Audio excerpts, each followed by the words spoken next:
സുഗമോദേവി സീരിയലിന്റെ ഇന്നത്തെ എപ്പിസോഡ് റിവ്യൂയിലേക്ക് എല്ലാവർക്കും സ്വാഗതം. അങ്ങനെ പ്രഭാവതിയെ സിദ്ധാർത്ഥൻ ഹോസ്പിറ്റലിലേക്ക് എത്തിക്കുന്നുണ്ട്. പിന്നീട് അവിടെ രജനിയും നന്ദനും ഗിരീഷും ദേവികയും എല്ലാവരും എത്തുകയാണ്. സിദ്ധാർത്ഥനെയാണ് രജനി സംശയിക്കുന്നത്. അച്ഛന്റെ പാർട്ടി ചെയ്ത പണി തന്നെയാണിത്. എന്തിനാണ് അമ്മയോട് ഈ ക്രൂരത ചെയ്തതെന്ന് ചോദിക്കുമ്പോൾ എനിക്കറിയില്ല, ഞാൻ വന്ന് കാണുമ്പോൾ പ്രഭ അടിയേറ്റ് വീണ് കിടക്കുന്നതാണ് കണ്ടത്, അല്ലാതെ മറ്റൊന്നും അറിയില്ലെന്ന് പറയുമ്പോൾ വീണ്ടും രജനിയാണെങ്കിൽ ദേഷ്യപ്പെടുന്നു.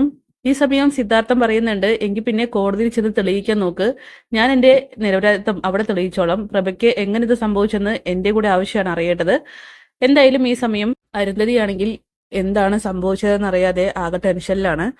അങ്ങനെ അവിടേക്ക് ത്യാഗരാജൻ വന്ന് തന്റെ കിണിയാണ് പ്രഭ ഇപ്പോ ഹോസ്പിറ്റലിൽ കിടക്കാൻ കാരണമെന്നൊക്കെ പറയുമ്പോൾ അരുന്ധതിയാണെങ്കിൽ ഒന്നും നോക്കുന്നില്ല, ത്യാഗരാജനിട്ട് ഒന്ന് പൊട്ടിക്കുന്നു.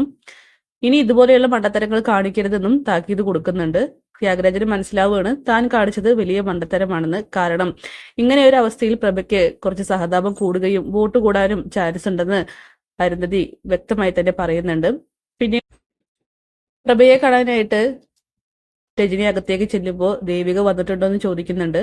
തന്റെ അച്ഛൻ തന്നെ ആയിരിക്കുമോ ഇങ്ങനെ ചെയ്തെന്ന് രജനി ചോദിക്കുമ്പോൾ അതെ, സിദ്ധാർത്ഥന് ഇങ്ങനെ ചെയ്യാൻ സാധിക്കൂ, സിദ്ധു ശ്വസിക്കുന്നത് പോലും രാഷ്ട്രീയമാണെന്നൊക്കെ പറയുകയാണ്.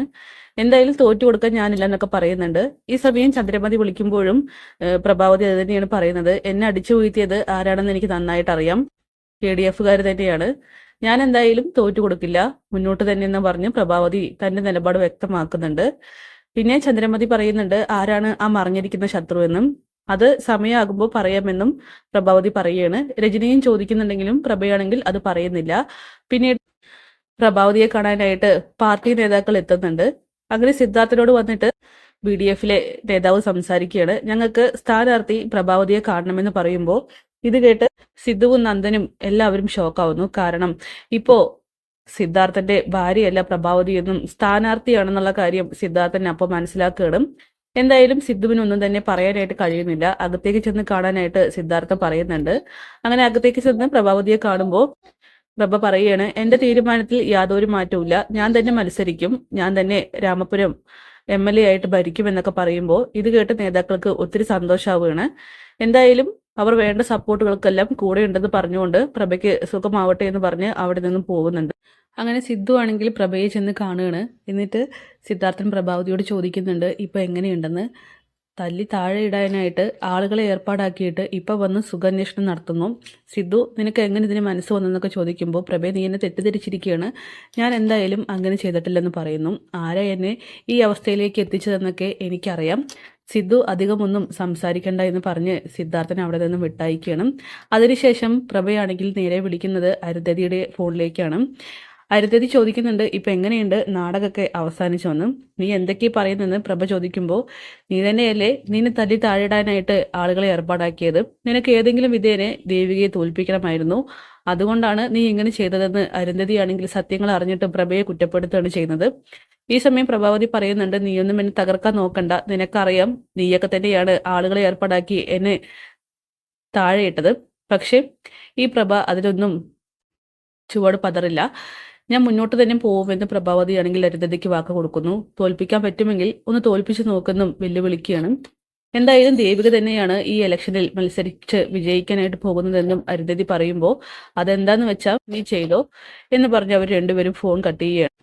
എന്തായാലും സിദ്ധാർത്ഥനാണെങ്കിൽ BDF നേതാക്കളിൽ നിന്നും വലിയൊരു ഭീഷണിയാണ് ഉണ്ടാവുന്നത്. അതായത് പ്രഭാവതിയെ കണ്ടിട്ട് വന്നതിന് ശേഷം ആ നേതാക്കളിൽ ഒരാൾ പറയുന്നുണ്ട്, സത്യം തെളിഞ്ഞാൽ KDF ഇത് ചെയ്തെന്ന് തെളിഞ്ഞിട്ടുണ്ടെങ്കിൽ പിന്നെ കുടുംബമൊന്നുമില്ല, ഞങ്ങൾ വെറുതെ ഇരിക്കില്ല, ഉറപ്പായിട്ടും ഇതിനെതിരെ നിയമ നടപടികൾ സ്വീകരിച്ചിരിക്കും എന്നൊക്കെ പറയുമ്പോൾ എല്ലാവരും ഒരേപോലെ ഷോക്കാവുന്നുണ്ട്.